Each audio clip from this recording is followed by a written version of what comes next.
Bom dia, pessoal. Para quem não me conhece, meu nome é Cláudio Sabino. Sou advogado constitucionalista e juiz filósofo cristão. Hoje, notadamente, dia 4 de julho de 2023, notadamente dentro do meado, e por que não dizer o finalzinho da quarta vigília, haja visto o relógio registrar em torno de 4h45 da manhã. Fui novamente expulso da rede por Cristo Jesus, a fim de compartilhar um tema, um assunto que vem sendo muito debatido nas redes sociais pelas mais diversas classes culturais e pelos mais diversos motivos e viés, e esta foi ou fora a razão pela qual Cristo Jesus, no alto de sua infinita grandeza, me inspirara para que no presente momento eu pudesse compartilhar com você de forma humilde, sem nenhuma pretensão de esgotar matéria, tampouco de fazer nenhum demérito àqueles que, em tese, por algum viés político, ideológico, filosófico e teológico, portanto, em que pese, pense em sentido contrário, pois isso é democracia. Dito isto, e até mesmo antes de adentrarmos diretamente no pano de fundo ou de mérito da presente temática, chamo a atenção de todos, senhores e senhoras, dando as boas-vindas para ambos, no sentido de dirigirmos diante do Deus Pai, Deus Filho e Deus Poder do Espírito Santo, para que o mesmo, no alto de sua infinita grandeza, com efeito, doravante, possa me iluminar a fim de que eu faça a melhor interpretação possível, que sobre um aspecto teológico possa refletir aquilo que é da vontade e do propósito de Deus e que o faço, portanto, nos tempos que seguem, infra. Dito isto, novamente chamo a atenção dos senhores e senhoras, dando as boas-vindas para ambos ao presente canal da cidadania, sobretudo a fim de informar para aqueles que de alguma forma não conhecem, não sabem o propósito do presente canal, que o presente canal fora literalmente batizado como canal 3D ou 3 dimensões, ou seja, no D1, que é a plataforma 1 ou o formato 1, diariamente vocês podem ter a ímpar oportunidade de acompanhar as mais diversas aulas versando sobre a ramificação do direito, notadamente naquilo que concerne o devido exercício da cidadania, como direitos fundamentais, direitos individuais, direito à dignidade da pessoa humana, direito à saúde, direito à propriedade, direito ao emprego, direito à previdência social, direito das mais diversas obrigações, e não à toa tem postado aí como você, por exemplo, saber quem pode e quem não pode perder a CNH, perder ou não, ter suspensa CNH, passaporte e até mesmo o direito de participar de concurso público suspenso por eventual dívida ou ação de execução da justiça, já está postado aí, bombando na plataforma do YouTube. E lhe convido a acessar, porque lá tem um conteúdo que vai te ajudar de alguma forma a você não ser constrangido quando estiver dirigindo com o seu carro, quando for fazer um concurso, até mesmo no aeroporto, quando estiver a viajar. Razão pela qual convido para acessar o presente canal, se inscrever se não se inscreveu ainda, compartilhar o presente vídeo com o maior número de pessoas, dar o seu like e, se puder, de forma respeitosa, educada e elegante, fazer o seu comentário a fim de que eu possa, de alguma forma, melhorar o conteúdo e até mesmo a didática dos presentes vídeos, aulas. Mas no presente canal, no formato D1, que eu trato da cidadania, você tem acesso aos mais diversos direitos básicos, né? Singelas aulas sobre os direitos básicos que você tem nas mais diversas áreas também, da saúde, da educação. Quando você compra um veículo e você não consegue mais pagar e o banco leva, sabe o que você pode fazer? Quando o seu nome está anotado irregularmente no SPC, e até quando não está, você não tem dívida nenhuma, você puxa o extrato do Serasa, CAD, Boa Vista, SPC, etc. E seu nome está limpinho, seu score está acima de 70, 700, 800, 900 e você não consegue aprovar crédito. Tudo isso aí eu digo o que você deve fazer e essa é mais uma razão para você se inscrever no presente canal da Cidadania de forma gratuita para também, por via reflexo, de forma gratuita, poder continuar a ser literalmente agraciado com as presentes aulas que vai de alguma forma te ajudar no teu dia a dia. Mas no formato 2D, eu trato também diariamente sobre a perspectiva de autoajuda, usando os mais diversos princípios da filosofia, da neurociência e até mesmo em algumas situações extremas, a psicanálise de Freud, Knin, Jung e Lacan. E no formato 3D, que eu batizei de ajuda do alto, quando a gente não consegue dirimir ou resolver as mais diversas e complexas, os mais diversos e complexos problemas do dia a dia, na plataforma D1 e D2, em ato contínuo a gente aqui pode contar com a terceira instância, ou seja, o Tribunal de Cristo, que batizei de 3D ou de ajuda do alto. Nenhum canal você vai encontrar em 3 dimensões, razão pela qual te convido humildemente a se inscrever no presente canal, compartilhar o presente vídeo com o maior número de pessoas, dar seu like e, se puder, de forma construtiva, educada e elegante, fazer o seu erudito e importantíssimo comentário, a fim de que eu possa, de alguma forma, melhorar não somente o conteúdo, como a didática dos presentes vídeos, aulas. Eu tento diariamente, eu sei que falar de temas tão complexos, tão densos, de arcabouços versando sobre teologia, sobre filosofia, sobre direito, não vem e nunca foi tarefa fácil para nenhum intérprete, mas ainda para você que às vezes não tem uma formação acadêmica e até mesmo uma verticalização, ou de alguma forma tem alguma dificuldade de entender o que eu falo aqui. E aí por isso que, não obstante eu ser advogado, justo filósofo, ser um fervoroso estudioso há muitos anos nas mais diversas temáticas da ciência, da neurociência, da psicanálise, Freud, Knin, Jung, Lacan, da cosmologia, da física quântica, filosofia, que é amiga do saber, micro e macroeconômica, micro e macroeconomia, geopolítica, etc. Tudo isso são disciplinas muito complexas e eu tento diariamente, dentro do possível, é claro, tentar falar em 2 linguagens no mínimo, ou seja, uma linguagem para mais culta e outra mais simples ou mais popular, a fim de que você, de alguma forma, possa me compreender. E se você realmente está tendo dificuldade na minha fala, em muitas coisas que eu falo, não se resigne, não faça a menor cerimônia em fazer o seu comentário e pedir para que eu fale numa linguagem mais simples.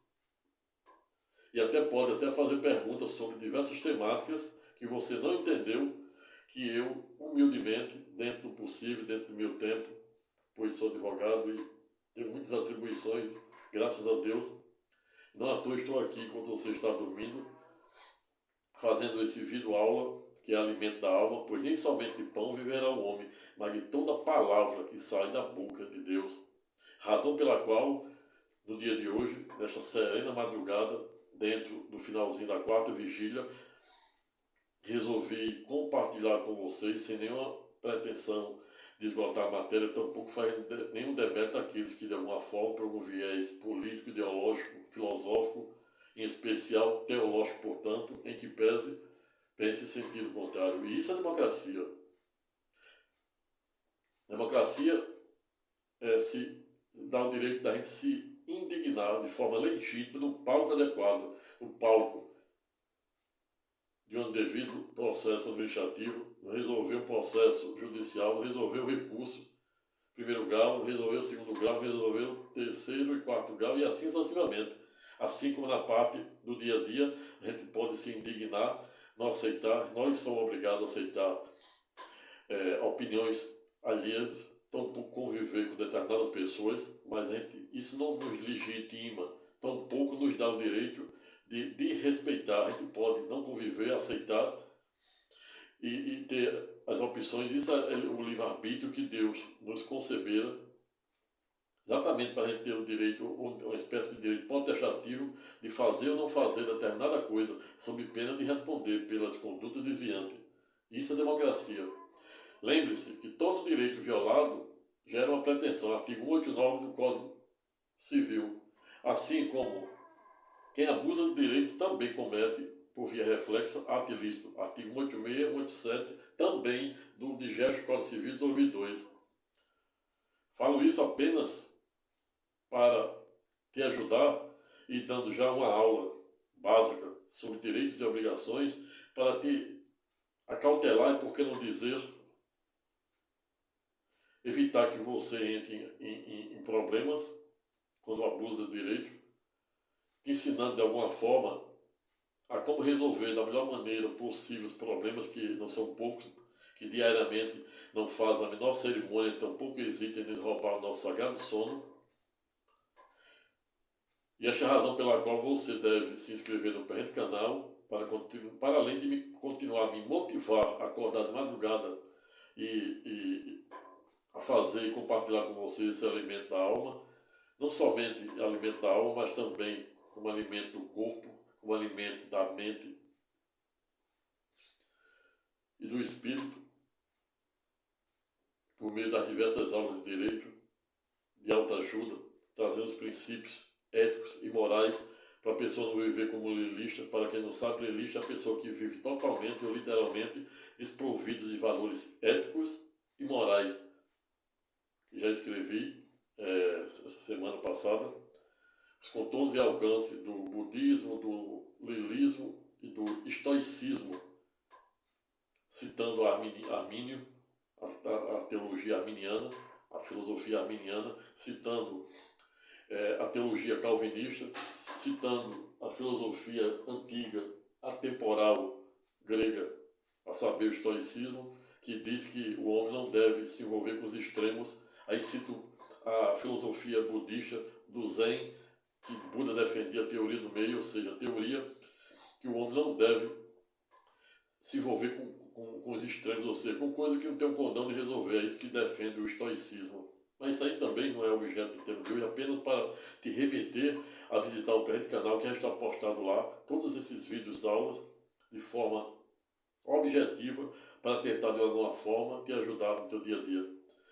Dito isto, e antes mesmo de adentrar diretamente para o pano de fundo e até mesmo comunicar, porque eu não comuniquei ainda, o título do presente canal, o título do presente debate de estudo de hoje, comunico antecipadamente para os senhores e senhoras, seguidores, diretos ou indiretos, inscritos ou não inscritos, e esta também é mais uma razão que eu estou te dando para se inscrever no presente canal, para talvez ainda esta semana vocês contarem com mais um canal da cidadania que criei de domingo para cá, a saber, CSS News.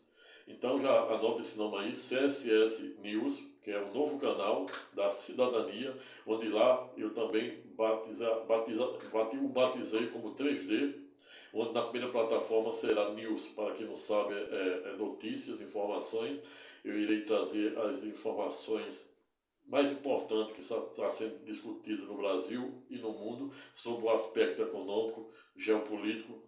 Quando falo em geopolítico, você já entende aí, questão lá das guerras santas da faixa de Gaza, e também será um pouco discutido no tema de hoje, a guerra entre Rússia e Ucrânia.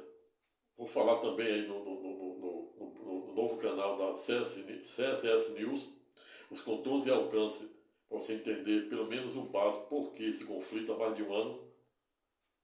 Questões de economia, micro e macroeconomia, questões da política não partidária, questões da reforma tributária, que está sendo muito polêmica, e saber o que pode mudar, o que pode ser positivo ou negativo na tua vida, e como você, de alguma forma, pode cobrar do seu parlamentar, daquele que você, deputado federal, e aquele senador que você votou no seu respectivo estado, para cobrar, para ele não permitir Nacional composto pelas duas casas, a saber, a Câmara dos Deputados, composta por 513 deputados federais, que você elegeu, que nós elegemos na última eleição majoritária, assim como a Casa Alta, composta por 81 senadores, que, de um lado, os 513, para quem não sabe, já dando uma aula aqui de direito constitucional, a Casa Baixa é dividido, existe a Casa Baixa do Congresso, que é a Câmara dos Deputados, composta por 513 deputados federais, que representam você, o povo, que nos representa, e é dividido por um H de humanismo, isso tudo lá da autoria do grande e transcendental, porque não chamado de erudito, arquiteto Oscar Niemeyer, saudoso Oscar Niemeyer, por meio da sua arquitetura de curvas, baseado nas curvas cariocas.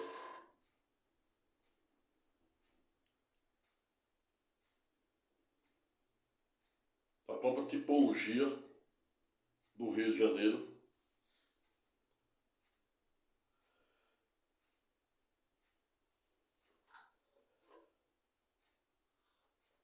E a Casa Alta, composta pelo Senado Federal, cujo número de senadores são 81, que representam os respectivos estados das 27 federações brasileiras. Dito isto, já passo diretamente para comunicar o título de hoje, objeto do nosso estudo, a saber, abre aspas, não há como metrificar, tampouco entender os inefáveis mistérios da palavra de Deus, medindo com a régua da ciência e pensando com a mente humana, fecha aspas.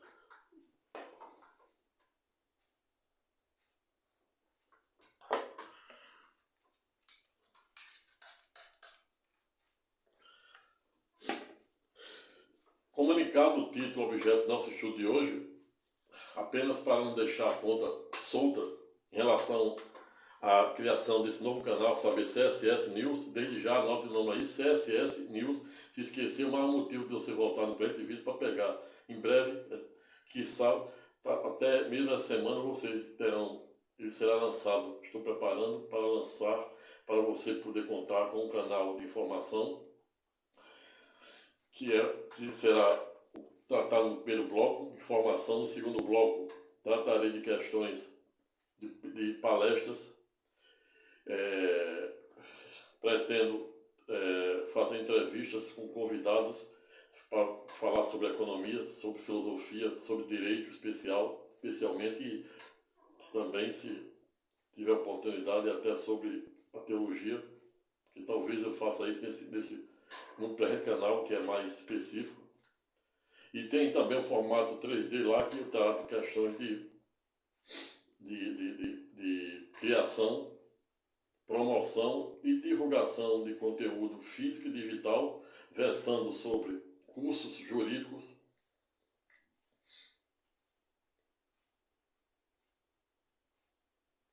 divulgação das atividades que atuo em meus quase 15 anos de advocacia, do direito imobiliário, direito agrário, direito tributário, direito previdenciário, direito bancário, empresarial, etc. Lá divulgo, vou divulgar e até preparar cursos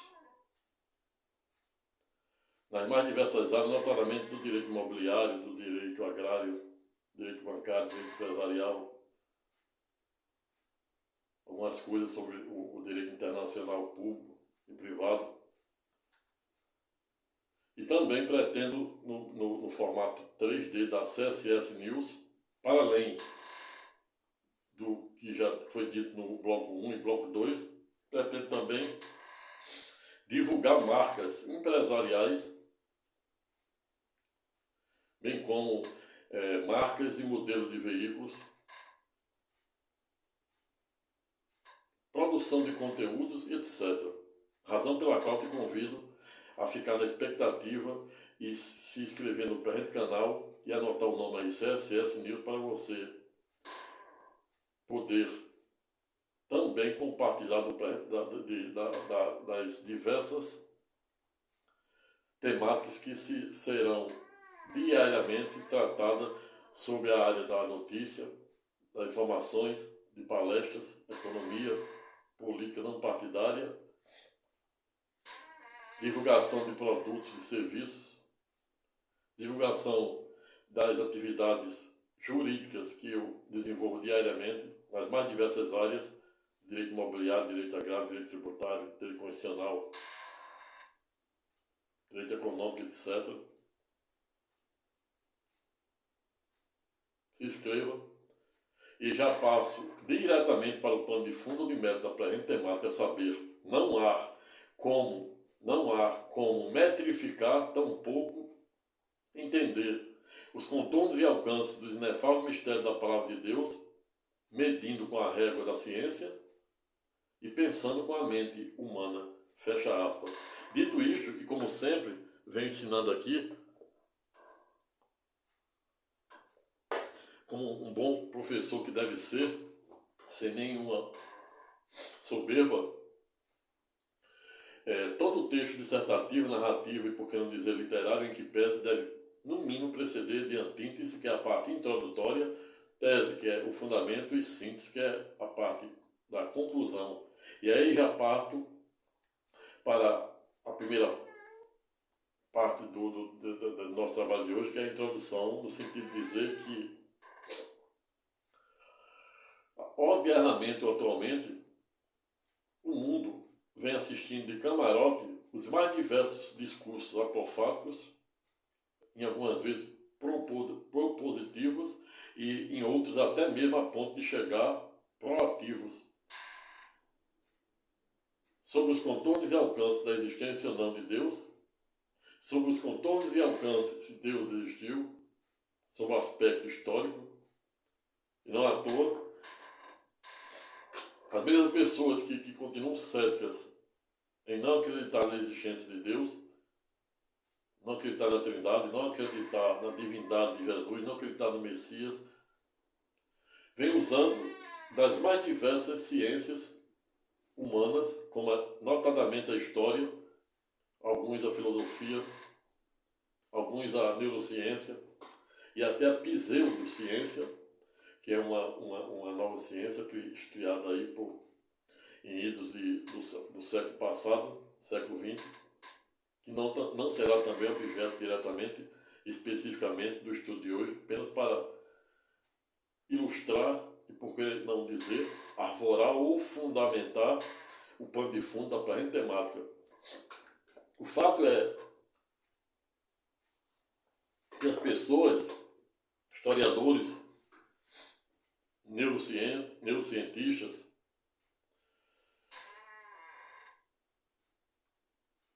pessoas formadas em geografia, filosofia e até mesmo doutores. Muitos doutores, Gamaliel, para quem não sabe, doutor Gamaliel é considerado o doutor da Torá, que era considerado na época da cultura judaica, na época do judeu, na época do Antigo Testamento com base na Antiga Aliança, considerado o doutor da Torá, que é exatamente o Pentateuco, os 5 primeiros livros escritos por Moisés, de Gênesis a Deuteronômio, onde Moisés prevê a sua própria morte. Mas isso também não será objeto do estudo de hoje, apenas para ilustrar, ir dar aso à nossa imaginação.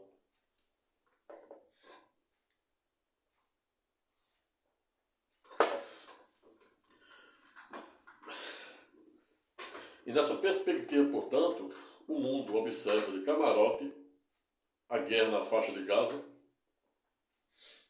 que é exatamente motivada, literalmente, pelos conflitos, os intensivos conflitos entre as 3 maiores religiões monoteístas do mundo, a saber, o cristianismo, cujo número de adeptos em que pese gira em torno, segundo o último estatístico do IBGE, de 2,5 bilhões de cristãos no mundo inteiro, seguida pela segunda do ranking, a saber, o islamismo, cujo número de adeptos em que pese se aproxima de 1,5 bilhões no mundo inteiro, e as estatísticas apontam que até idos de 2050, o islamismo tende a se equiparar ou a se igualar ao cristianismo, que hoje está com 2,5 bilhões de cristãos no mundo inteiro. E a terceira do ranking é saber o judaísmo, que não obstante ser a mais remota ou mais longínqua, em que pese, é a que tem maior número de adeptos, com cerca de 13 milhões, notadamente sua grande maioria morando no Estado soberano de Israel, segundo as estatísticas. E o que mais chama atenção e salta aos olhos é que, não obstante a existência dessas três maiores religiões monoteístas do mundo, quando eu falo religião monoteísta, apenas para aqueles que de alguma forma não sabem, significa a religião que crê em um único Deus, e para além disso, as três maiores religiões monoteístas que têm o mesmo patriarca, a saber, Abraão. Abraão, para quem não sabe, é o patriarca das três maiores religiões monoteístas do mundo, que são exatamente essas: o cristianismo, o islamismo e o judaísmo. Dito isto, avanço no sentido de dizer que, não obstante existir um único patriarca, a saber, Abraão, das três maiores religiões monoteístas do mundo, em que pese, o mundo continua dividido sob o aspecto religioso. E essa é a razão, a maior razão, por que não dizer a maior razão, dos grandes conflitos da faixa de Gaza lá no Oriente, que é esse duelo de titãs entre essas três religiões monoteístas do mundo, pelos mais diversos contornos e alcance. Os judeus, só os judeus existem várias castas: os judeus conservadores, os judeus ortodoxos e a corrente dos judeus renovadores. Os judeus até hoje não acreditam que Jesus é o Messias, tampouco que ele é divino, tampouco que ele é ungido, tampouco que ele é o Messias, e pior ainda, que ele é o Alfa e o Ômega.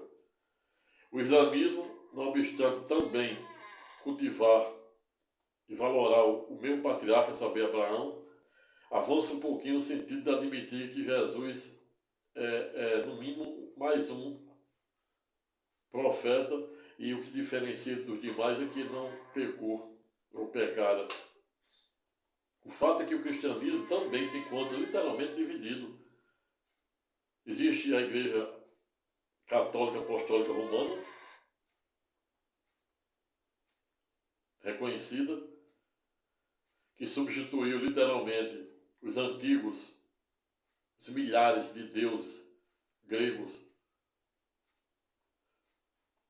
por vários milhares e milhares de santos, odiernamente canonizados pelo Vaticano. Existem diversos protestantes, pelos mais diversos viés e denominações, literalmente divididos. E para além disso, o mundo observa de camarote pessoas das mais diversas culturas, historiador, filósofo,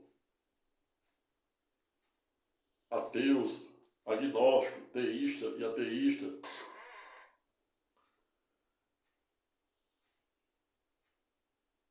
e os clássicos cientistas, pelas mais diversas divisões e subdivisões, tentarem medir ou metrificar a existência e o tamanho de Deus, medindo com a régua da ciência e pensando com a mente humana. E isso, doravante irei comprovar que é humanamente impossível. E esta é a razão pela qual o mundo, notadamente o mundo dos religiosos, dos seguidores ou não das mais diversas denominações religiosas em que pese se encontram literalmente divididos, como se existisse mais de um Deus, a ponto de tornar cada denominação religiosa em um Deus, criando um conflito existencial na mente das pessoas que levam até a declinar da fé. Não à toa existem diversas obras aí no sentido do ceticismo da fé, padres se aliando a judeu, a ateu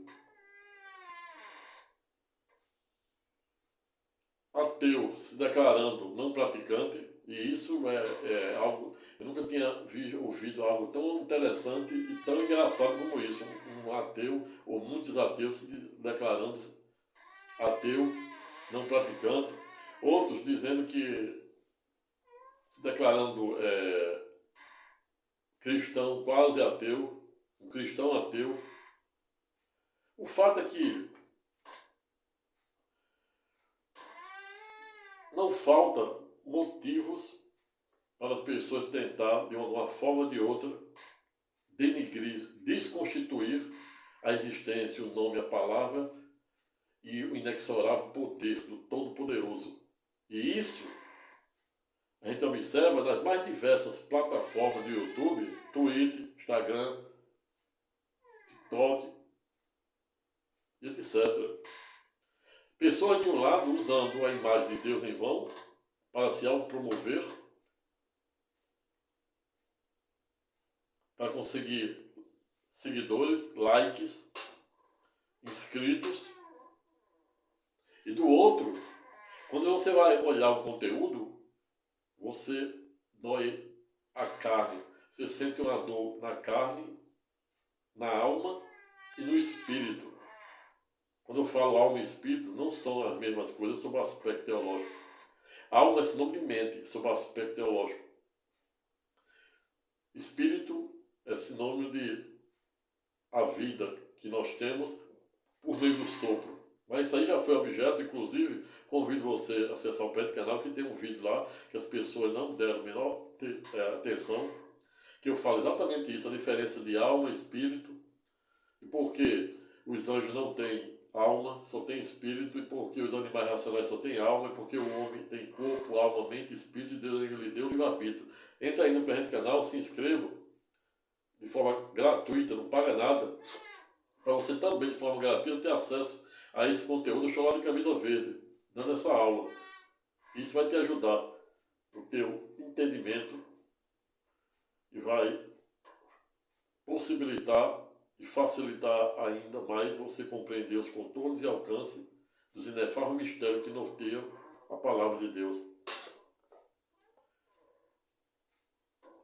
O fato é que existem pessoas, pelas mais diversas razões, usando a imagem de Deus para se autopromover, conseguir likes, inscritos, seguidores, e ao revés, na contramão da razoabilidade e da proporcionalidade, sobretudo da honestidade intelectual, repita-se, honestidade intelectual, ao revés, usar o conteúdo para tentar desconstituir de alguma forma, sobretudo destruir, por que não dizer macular, a rigidez da palavra de Deus, sobretudo de sua existência e de seu inefável caráter de onisciência, onipresença e onipotência. Razão pela qual me vem à mente aqui a tese defendida pela erudita cientista política, a saber, Elizabeth Naumann, em idos de 1977, ou seja, há expressivo 46 anos, e dada a tese da espiral do silêncio, fora feito como se ela é tão transcendental de um jeito que parece que foi feito ontem para se aplicar hoje, não obstante a mesma já ter aí expressivo 46 anos. Mas o fato é que Elizabeth Naumann escreveu um livro cujo título é, abre aspas, Teoria Espiral do Silêncio, fecha aspas. E o que é que a cientista política Elizabeth Naumann trata no bojo dessa tese espiral do silêncio? Eu explico, e como sempre, a resposta é de fácil alcance. Elizabeth Naumann trata exatamente disso que eu estou a falar. De pessoas saberem que uma coisa é errada e ir para a mídia dizer que é certa. Pessoas saber que a palavra de Deus não fala só de salvação, de libertação, de provimento, de prosperidade, e ao revés, ela para tentar likes, tentar se promover materialmente, usando a imagem de Deus de um lado, e do outro ela diz, só fala na teoria da prosperidade, na teoria da libertação. Ou seja, a pessoa saber ipsilício, ou seja, literalmente que uma coisa é errada, ela dizer que é certo, em outras palavras, para você melhor entender. É isso que a tese de Elizabeth Naumann, a saber, Espiral do Silêncio, fala e defende, que se aplica perfeitamente nesse contexto, nesse estado de coisa que o mundo está a observar de camarote. Quando eu digo no presente tema objeto do nosso estudo de hoje, que não há como metrificar, quem não sabe metrificar é medir. Os mais tampouco entender os inefáveis mistérios da palavra de Deus, medindo com a regra humana, medindo com a regra da ciência, e pior ainda, pensando com a mente humana, é exatamente por isso, porque não há como. Não existe nenhum doutor Gamaliel, no passado, do Antigo Testamento, e hoje, nenhum doutor, seja um demérito aos mesmos, seja doutor, PhD, pós-PhD, que tenha a mínima capacidade de metrificar, ou seja, medir, e pior ainda, entender os contornos e alcances dos inefáveis mistérios que norteiam a palavra de Deus. Por quê? Porque não há, repita-se, não há como medir. Primeiro que Deus, para além de ser atemporal, ele é imedível, ou seja, não há como medir o tamanho de Deus. Por mais discursos apofáticos, propositivos e até proativos que se faça, não há como medir o tamanho de Deus. Primeiro ponto. Segundo ponto, não há como entender os contornos e alcances dos inefáveis mistérios que norteiam a existência, o nome, a palavra e o poder de Deus, pensando com a mente humana.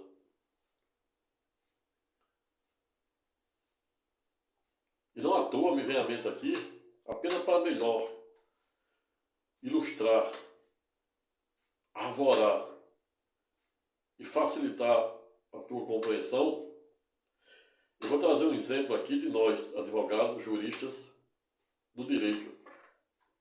Existe um filósofo do direito, da teoria do direito, chamado Montesquieu. Ele escreveu uma obra chamada O Espírito das Leis. Nós, advogados, ele escreveu exatamente por quê? Porque o livro jurídico, depois da Bíblia, é claro, a Bíblia é um livro muito parecido com o direito. E não à toa existem diversos filósofos do direito exatamente para tentar ajudar os advogados, os operadores do direito, os juristas, a entender os contornos e alcances do verdadeiro espírito das leis.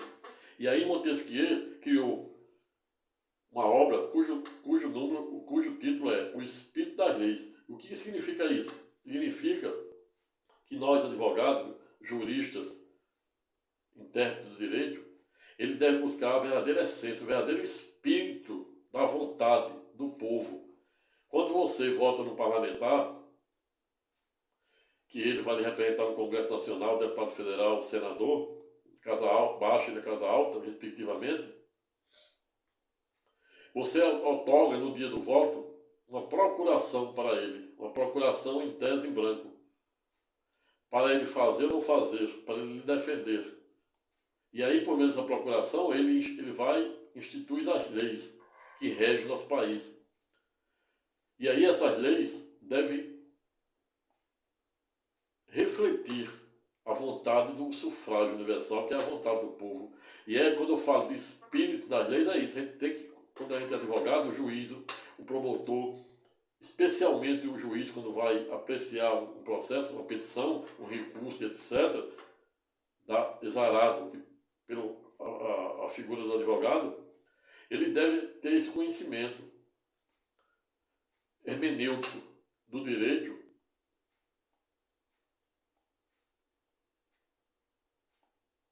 para poder entender os contornos e alcance, para tentar buscar o máximo possível o verdadeiro espírito daquela lei.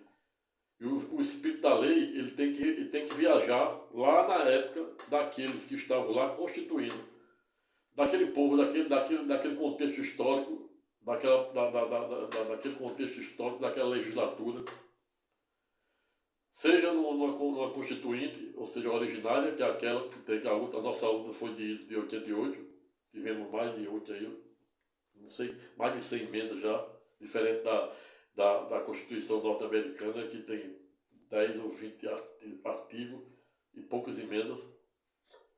Não à toa nosso sistema eleitoral é considerado o mais avançado do mundo, e por querer dizer também o sistema democrático, não obstante ser copiado dos Estados Unidos, e que por sua vez copiou do Reino Unido. Mas isso é objeto de uma aula de direito constitucional que eu irei dar, talvez no novo canal CSS News. Mais uma razão para você se cadastrar no presente canal. Existiu outro, um grande ex-ministro do Supremo Tribunal Federal, a saber, o erudito ex-ministro do Supremo Tribunal Federal, a saber, Dr. Eros Grau,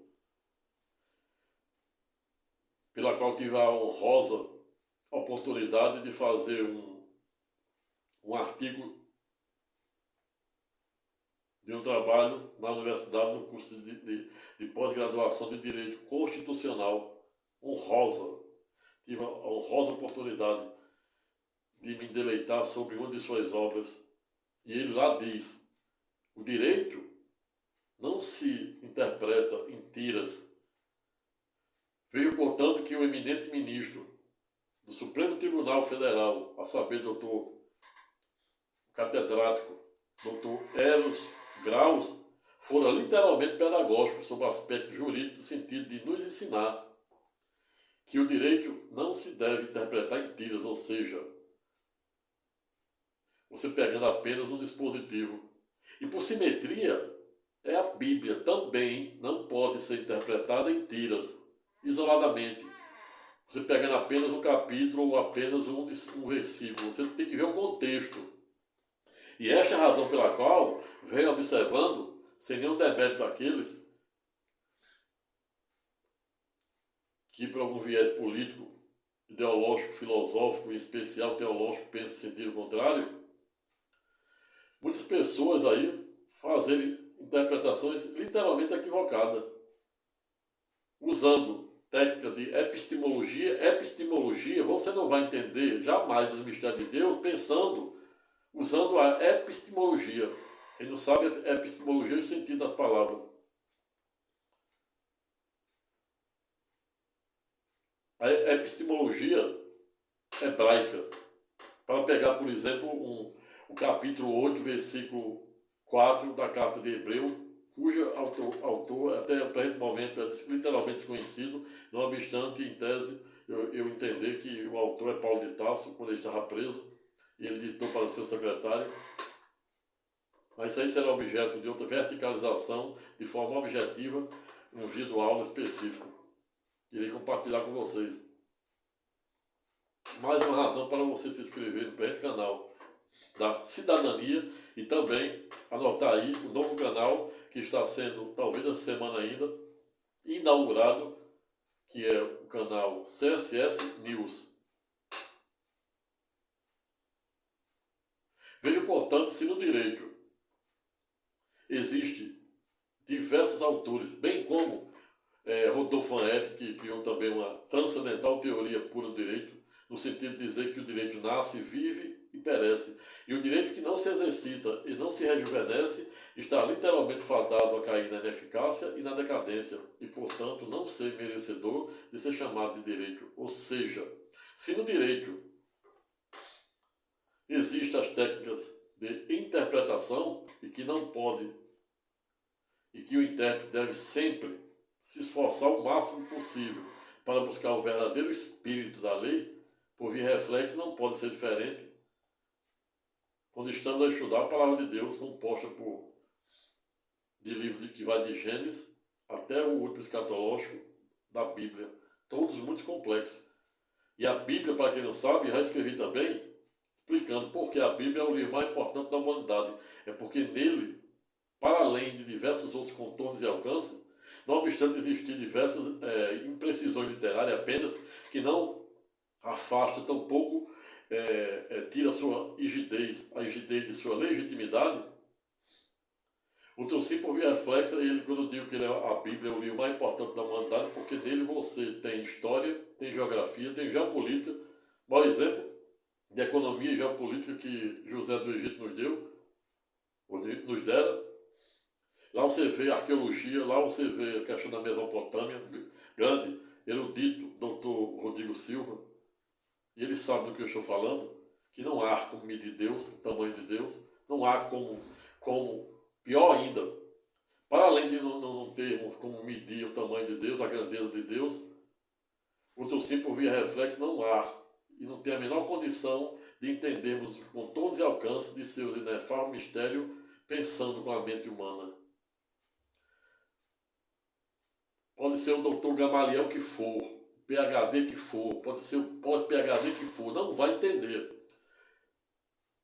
Usando a história, quando eu digo, você jamais vai entender os inefáveis mistérios que norteiam a existência, o nome, a palavra e o poder de Deus, pensando com a mente humana, e pior ainda, medindo com a régua da ciência, da história. A gente pode até medir com a régua da arqueologia a existência, passar a régua da arqueologia e da história para a gente ver. A história prova, até os ateus. Notadamente, um que é meio ateu, que se declarou meio ateu, que é o erudito, equânime, transcendental, Luiz Felipe Pondé, na qual tenho, juntamente com o carnal, Dr. Rodrigo Silva, na minha mais alta conta, 3 intelectual de proa, Dr. Rodrigo Silva, teólogo, filósofo e arqueólogo de proa. A gente pode até usar a história, a métrica da história, para comprovar o Jesus, o Deus histórico. A gente pode usar a métrica da arqueologia para provar. Não somente para evidenciar, como provar por meio da história e da arqueologia, que é muito utilizada pelo Dr. Rodrigo Silva. Parabéns pelo erudito trabalho que vem desenvolvendo ao longo da sua ilustre trajetória. Mas o fato é que não há, por mais título, o maior que seja o número de títulos que alguém tenha, ele não vai conseguir metrificar, ou seja, medir o tamanho de Deus. E não à toa, Deus, ele é tão poderoso de um jeito que ele destrói seu inimigo não com o seu poder, porque não sobra nem folhas. Ele destrói seu inimigo com seu inefável caráter de onisciência, onipresença e onipotência. Razão pela qual não há como medirmos Deus com a régua humana e com a régua da ciência. Salvo, repita-se, salvo, você usar a régua Você pode usar a régua da história, você pode usar a régua da geografia, você pode usar a régua da geopolítica, que é uma das ciências novas, você pode usar a régua em especial da arqueologia, por meio do carbono 14, que é utilizado pelos arqueólogos, notadamente Dr. Rodrigo Silva, na qual tenho na minha mais alta conta. Para comprovar de forma indubitável, de forma incontroversa, o Deus histórico. Mas jamais você vai poder usar essa mesma régua da história, da geografia, da geopolítica e até mesmo da arqueologia para medir o Deus divino. para medir o Deus, alfa e o ômega, primeiro e último, o início e o fim, o princípio e a eternidade, hoje e sempre, amém.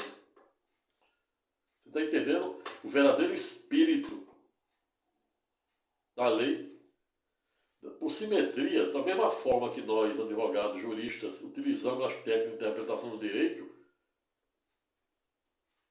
por maior razão, devemos utilizar as técnicas de hermenêutica de forma correta para entendermos os contornos e alcances da palavra de Deus, mas não metrificando ou medindo com a régua da ciência e com a mente humana. Com a mente humana a gente consegue compreender o Deus histórico, por meio da história, da geografia, da geopolítica, em especial por meio da arqueologia, por meio do carbono 14, como o Dr. Rodrigo faz, de forma brilhante,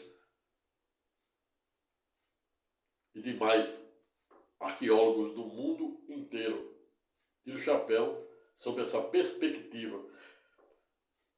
E tudo isso pode ser usado a régua da história, da geografia, da geopolítica, da arqueologia, para medir o Deus histórico. Agora, jamais, repito, jamais você vai conseguir medir o Deus divino, o alfa e o ômega, o instrumento, o verbo, a trindade, pensando com a mente humana e, pior ainda, usando a régua da ciência, da história, da geografia e até mesmo da arqueologia. A arqueologia fica para o Deus histórico da Bíblia católica, que foi se dá a partir dos 30 anos, mas de 30 para baixo você vê em diversos livros apócrifos que estão fora da Bíblia, ou seja, que não foram canonizados ou homologados pelo Vaticano. Isso aí também será objeto de um vídeo aula específico. Veja, portanto, quando tem alguém, sem nenhum demérito ao mesmo, apenas para ilustrar e arvorar o pano de fundo do planeta temático, é uma espécie de optim dicti. Optim dicti, quem não sabe, é o fundamento da decisão, por mais que seja profundo, mas ele não vincula o resultado final. A gente usa isso no direito, na decisão.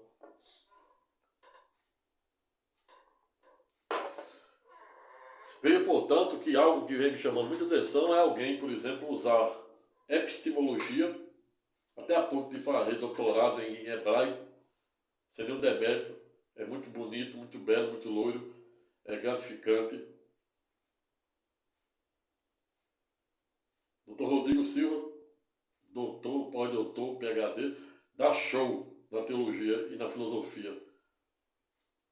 Eu, na sua maioria, na maior parte das vezes, nos meus vídeos aulas, nas minhas singelas ponderações sobre o aspecto teológico, eu uso os maiores ateus, e por que não dizer os pais do ateísmo, Nietzsche, bem como Nietzsche, Schopenhauer, considerado um filósofo pessimista, parte da escola do idealismo alemão.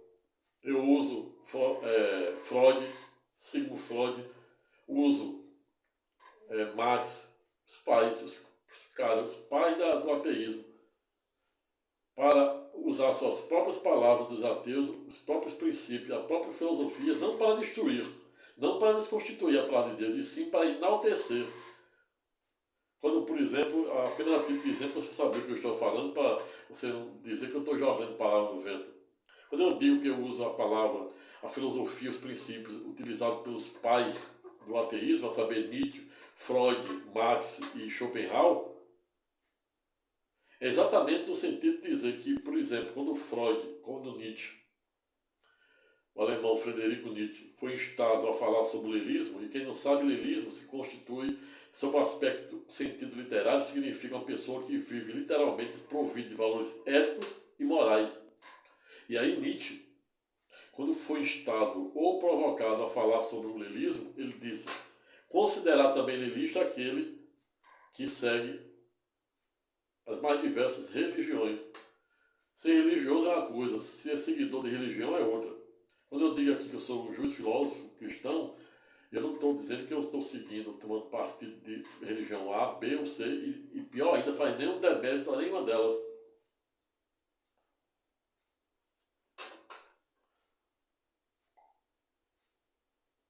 Veio, portanto, que não há como medir o inexorável tamanho de Deus. E não à toa Deus destrói o seu inimigo, a saber, Satanás, não com o seu poder, e aqueles que seguem Satanás, não com o seu poder, mas com o seu inefável caráter de onisciência, onipresença e onipotência, pois se ele usar o seu poder, não sobra nem folhas. É disso, é exatamente disso que estou a falar. Quando alguém, por exemplo, usa o capítulo 8, o versículo 4 da carta de Hebreus, composta por 13 capítulos, cuja autoria até o presente momento em que pesa é literalmente desconhecida, usando epistemologia da linguagem do hebraico, ele tá fazendo uma interpretação isolada de um dispositivo, ou seja, de um artigo, do específico artigo 8, versículo 4, divorciado do contexto em que esta passagem bíblica vem falando, que que na verdade eu penso que é Paulo de Tarso, mas deixamos aqui, isso aí será objeto de outro vídeo aula onde eu irei falar especificamente dessa carta de Hebreus. Mas quando existe, por exemplo, pessoas usando de epistemologia, usando de técnica de tradução, de que se estudou hebraico, né? E o hebraico diz que a carta, no capítulo 8, versículo 4 de Hebreus, diz que se Jesus tivesse vivido, aí bota em dúvida na cabeça das pessoas a hipótese dele ter existido ou não, mas a carta de Hebreus jamais diz isso. Tem que ver o tempo verbal, independentemente da interpretação que você usa de hebraico. Se fosse importante, Jesus, a primeira tradução da Bíblia, feita por 70 intérpretes, notadamente egípcios, nos mais diversos lugares em tempos remotos, foi feito do hebraico para o grego, do grego para o latim. 70 escribas, 70 intérpretes. Mas Jesus, em que pese, somente para você ter ideia do que eu estou a falar, não falava nem hebraico, nem grego, tampouco latim, e sim aramaico. Não à toa ele é conhecido em aramaico como Ushua HaMashiach, ou seja, Jesus o Messias. Ou seja, a epistemologia, você não tem como entender os contornos e alcance dos inefáveis mistérios de Deus pensando com a mente humana e, pior ainda, com a régua da história, da geografia, de cursos de doutorado, PhD, pós-PhD de hebraico. Porque se isso fosse importante, não estou aqui jamais fazendo nenhum demérito e a importância de se estudar línguas.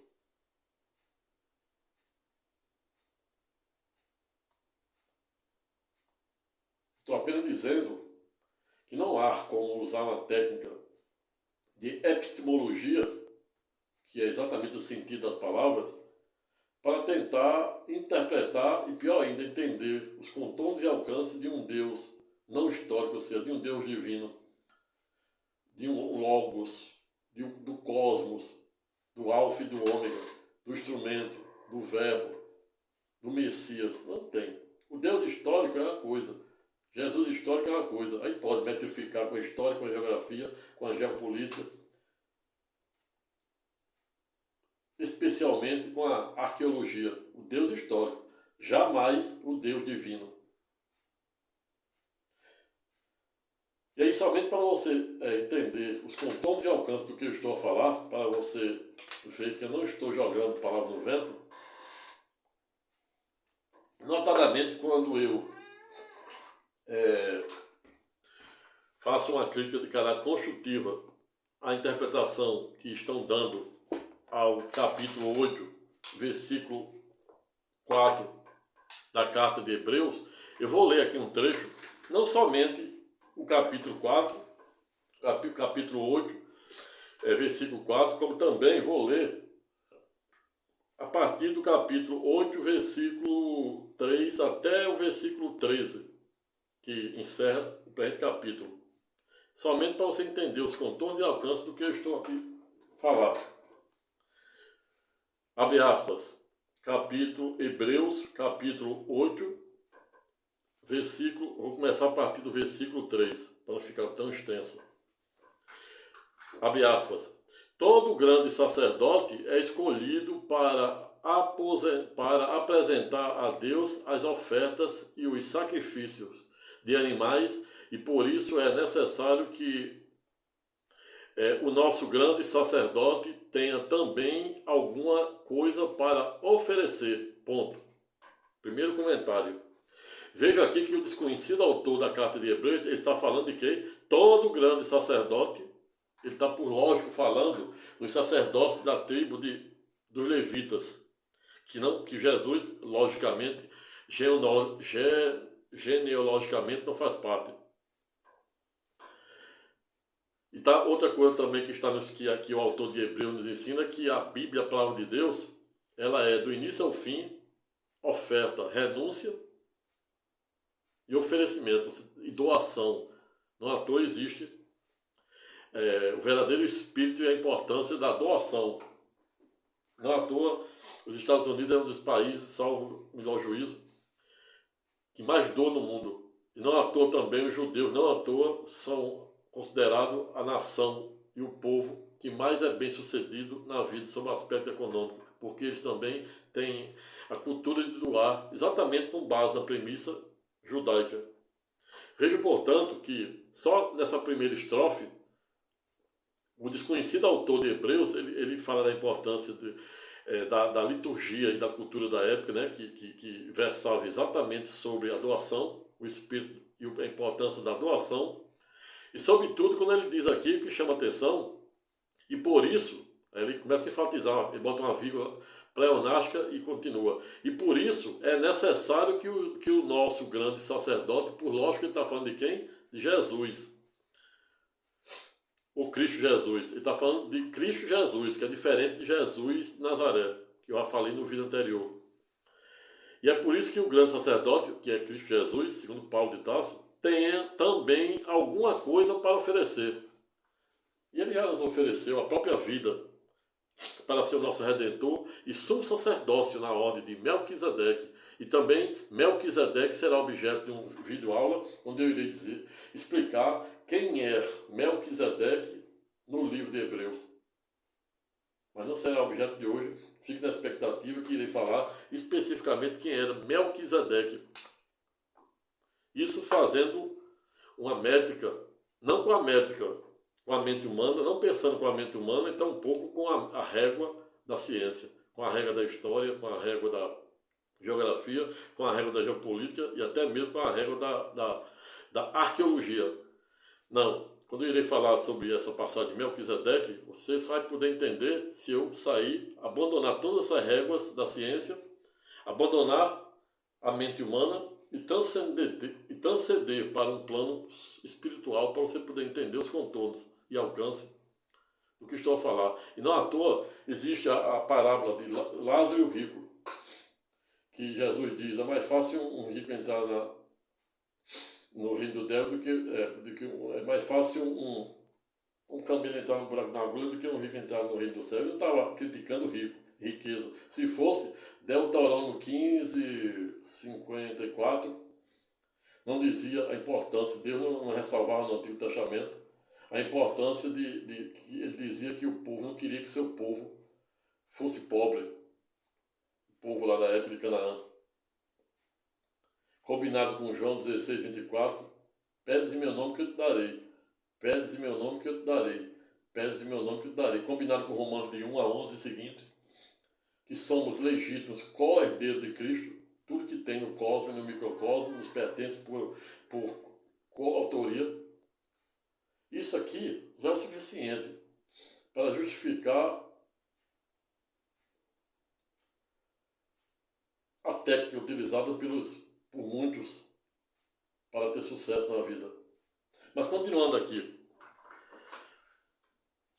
E por isso é necessário que o nosso grande sacerdote tenha também alguma coisa para oferecer. Se ele tivesse, aí é exatamente aqui que é objeto da minha crítica construtiva, o que vem dizendo aí, para tentar, em tese, desconstituir e colocar muitos seguidores, muitos cristãos em dúvida da existência ou não de Deus.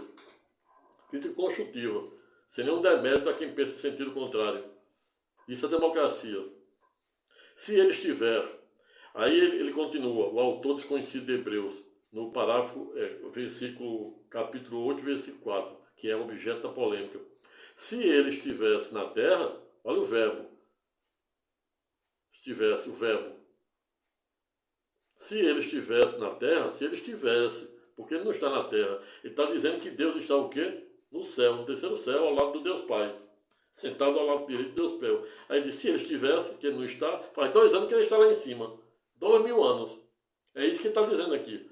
Só para você entender o verdadeiro espírito do que o desconhecido autor de Hebreus está querendo dizer. Se ele estivesse na terra, não seria sacerdote, pois existe sacerdote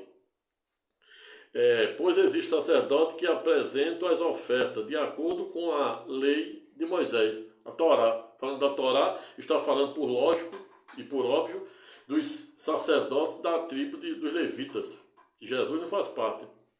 E a pessoa que confunde isso aqui não sabe que Jesus, para além de não fazer parte dos levitas, ele também não fazia parte da tribo de Judá. Mas por que chamam que ele é filho de Davi? Aí você jamais vai entender isso aqui pensando com a métrica da ciência, ou seja, da história, da hermenêutica, do hebraico, da epistemologia, e sim pensando com a mente fora da caixa.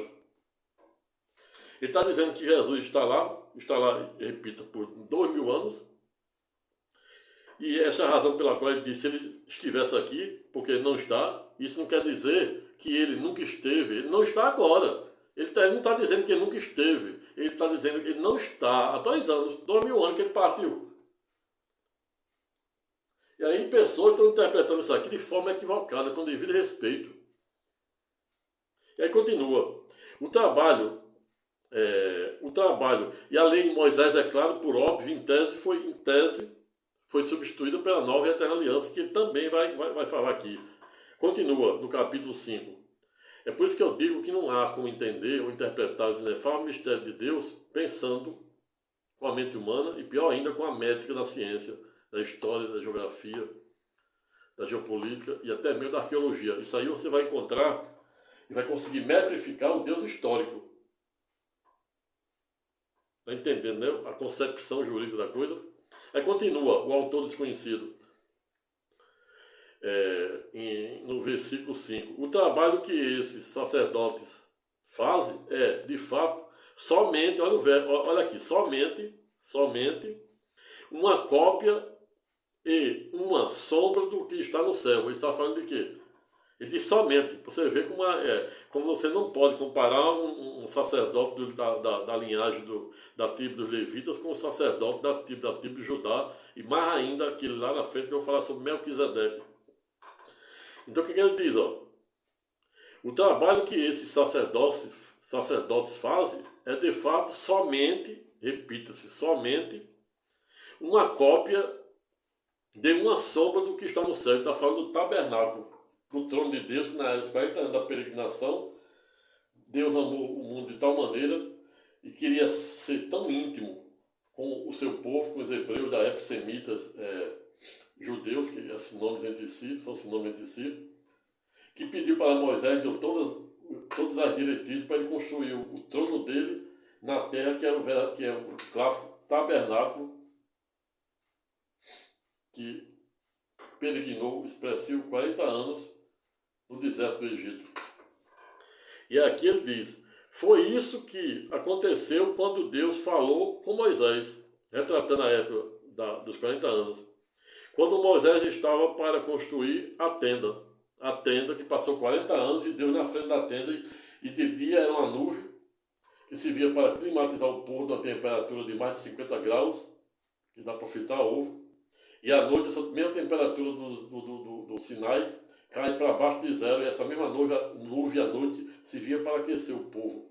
E o povo ele reclamou, e é por isso que ele criou uma serpente de prata e matou a maioria dos mais de 3 milhões da primeira contagem, só Caleb e Josué chegaram a Canaã. Até Moisés morreu porque descumpriu, em tese, a segunda ordem de Deus, que ao invés de falar com a rocha, ele bateu na rocha.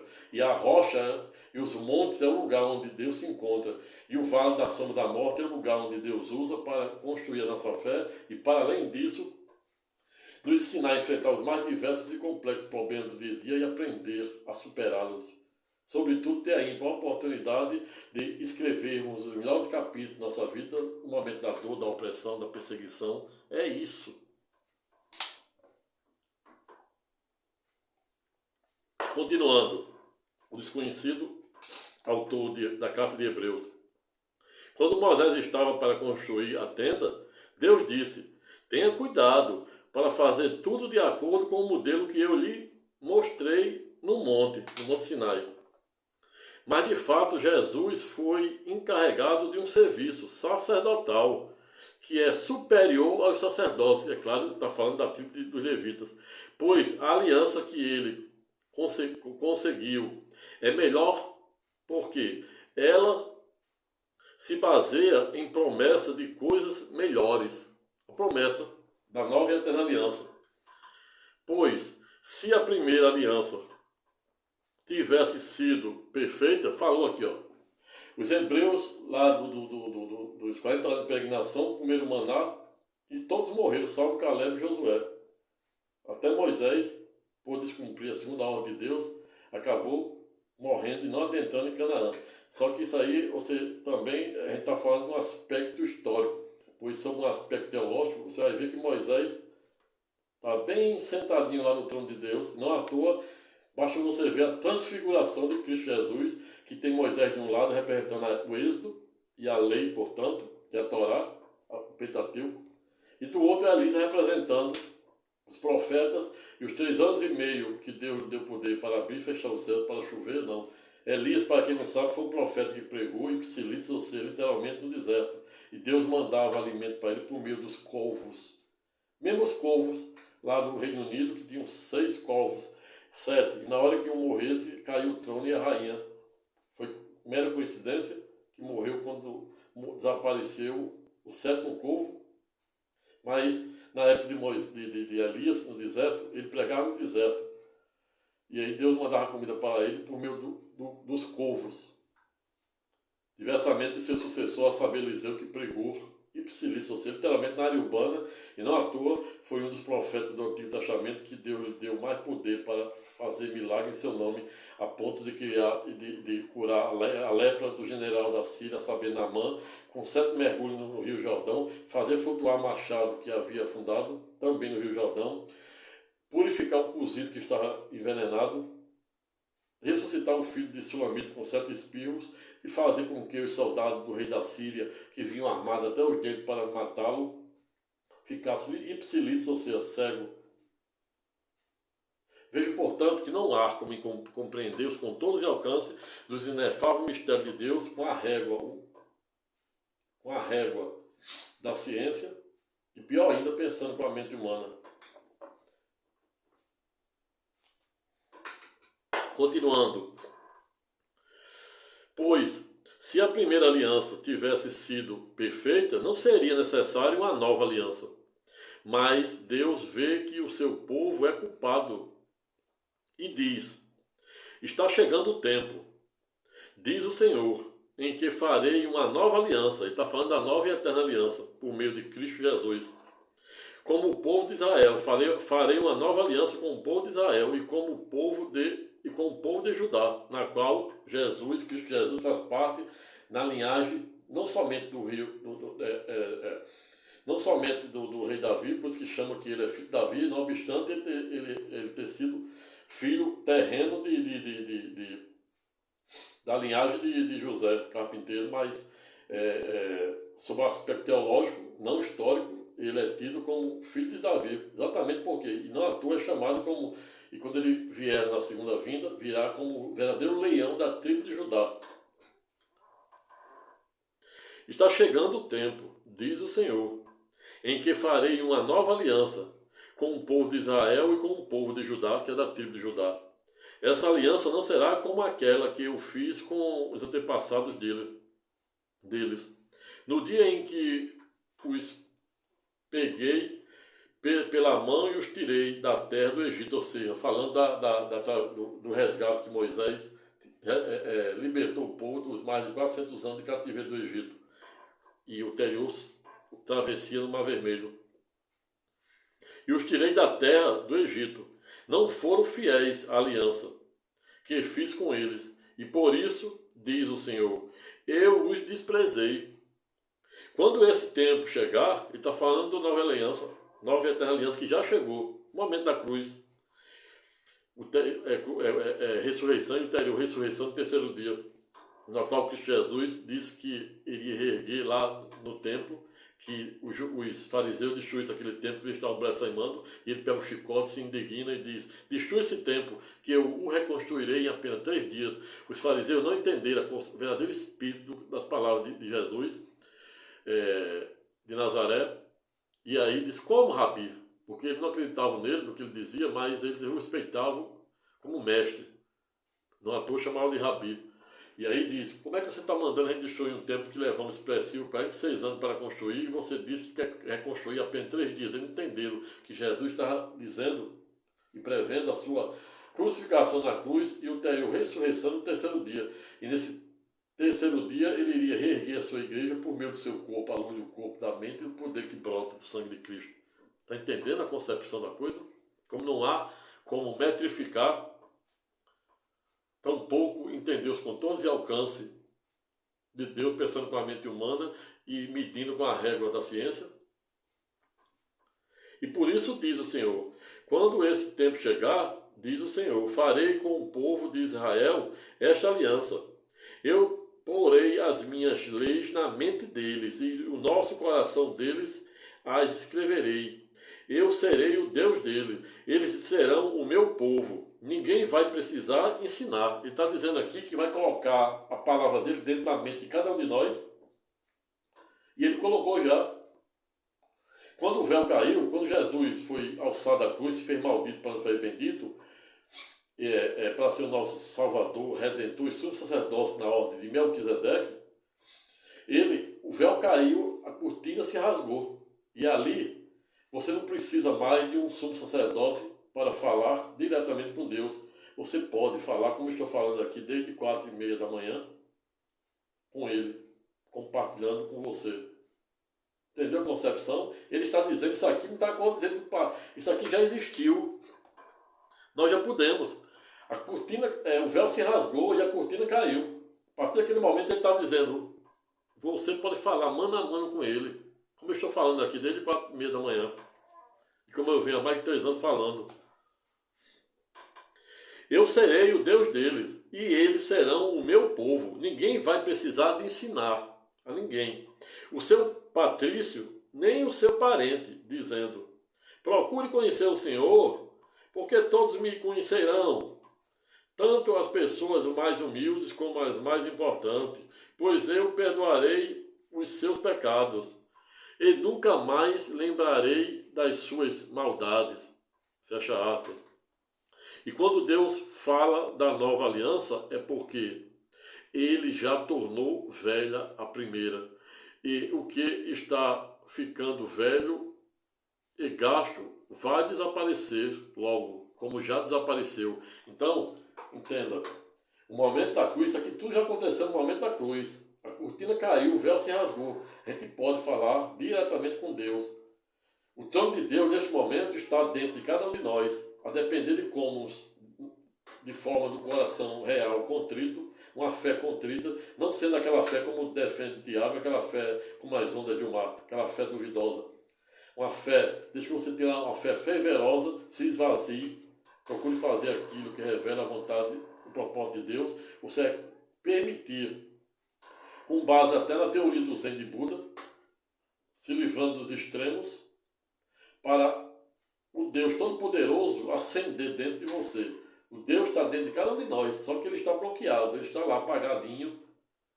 Imagina uma luz, está lá, bem assim, ó, esperando que você diga a palavra-chave, que é esvaziamento, que é você tirar todo o ódio, toda a raiva dentro de si, é você se libertar desses cachos que desde a concepção até o último suspiro nos persegue e nos torna prisioneiros, como defende a obra de Augusto Cury, Os Carcereiros da Mente. Mas a gente não consegue, sob o aspecto humano, se livrar desses cárceres mentais que nos aprisionam. Não à toa, Augusto Cury escreveu: os cárceres mentais, a ponto de dizer que no mundo existe mais prisioneiro da mente do que propriamente prisioneiro por trás de uma grade de ferro. E a neurociência nos explica. A neurociência tem que usar para isso, para explicar as coisas humanas, como defende o estoicismo, que o homem não deve se envolver com coisas do além, coisas que não estão ao seu alcance. Aquilo que não tem remédio, remediado está. As coisas humanas a gente tem que tratar como, por exemplo, a filosofia do estoicismo. A gente pode usar as coisas humanas, ou seja, o Deus humano, o Deus histórico, passando com a régua da história, da geografia, da geopolítica, da arqueologia, por meio do carbono 14. Mas o Deus teológico, esse não. Esse você não vai medir com a régua da ciência, com a régua humana. E pior ainda, pensando com a mente humana. Ele diz, no último versículo do capítulo 8, e quando Deus fala da nova aliança, é porque ela já a tornou velha a primeira. E o que está ficando velho e gasto vai desaparecer logo, como de fato desapareceu. Razão pela qual muita gente tem dificuldade de entender os contornos e alcances do Novo do Antigo e do Novo Testamento. Por quê? Porque ele tenta fazer isso com a régua da ciência, com a régua da história, com a régua da geografia, com a régua da geopolítica e com a régua da arqueologia. E é humanamente impossível. Você só pode medir, aferir com a régua da ciência o Deus histórico, jamais o Deus divino. E é esta a razão pela qual muita gente não consegue compreender os contornos e alcance do Antigo Testamento à luz do Novo. O Deus do Antigo mandava matar, se vingar, do Novo diz, não, perdoe, 7 vezes 70. Se bater de um lado da sua face, vira o outro para ela bater. Se levar um lado de uma mão, entrega a outra. E Jesus diz por Mateus, não será meu seguidor aquele que não estiver disposto a sofrer, a ser perseguido, humilhado, injustiçado e até mesmo morto, como ele fez com Paulo de Tarso. Paulo de Tarso, desde a primeira pregação até o seu suspiro, foi só tentativa de morte. E ele aparece em sonho para Ananias, diz, Ananias, estou mandando Saulo de Tarso aí para você o batizá-lo, ele vai ser meu pregador da alavanca. E Ananias diz, como, Senhor, esse homem, o nosso maior algoz é exatamente ele. Batize, porque eu escolhi Saulo de Tarso para ensiná-lo a sofrer por minha causa. Está entendendo os contornos e alcances dos inefáveis mistérios que norteiam a existência? A palavra e o poder do Todo-Poderoso? Jamais iremos metrificar aquilo que não se mede, aquilo que é atemporal, aquilo que é abstrato. Você jamais, a ciência, a NASA, jamais vai encontrar um Deus divino, porque ela, notadamente com a régua que ela usa, que a régua está errada. Até a própria ciência está avançando, a ciência, a física quântica, a ponto de, direto ou indiretamente, consciente ou inconscientemente, admitir existir um logos, existir uma força motriz, uma força viva, veloz, inteligente. Quando eles pegam, por exemplo, o acelerador de partículas, começaram a manipular átomos A, B, C, D, etc. E não obstante eles terem manipulado só o átomo A, observaram por via reflexa que o átomo B, C, D, etc. também reagiram como se manipulados estivessem. E aí eles ficaram literalmente perplexos, a ponto de admitir existir uma força motriz inteligente, viva e veloz que rege o universo. Ou seja, a própria ciência, notadamente a física quântica,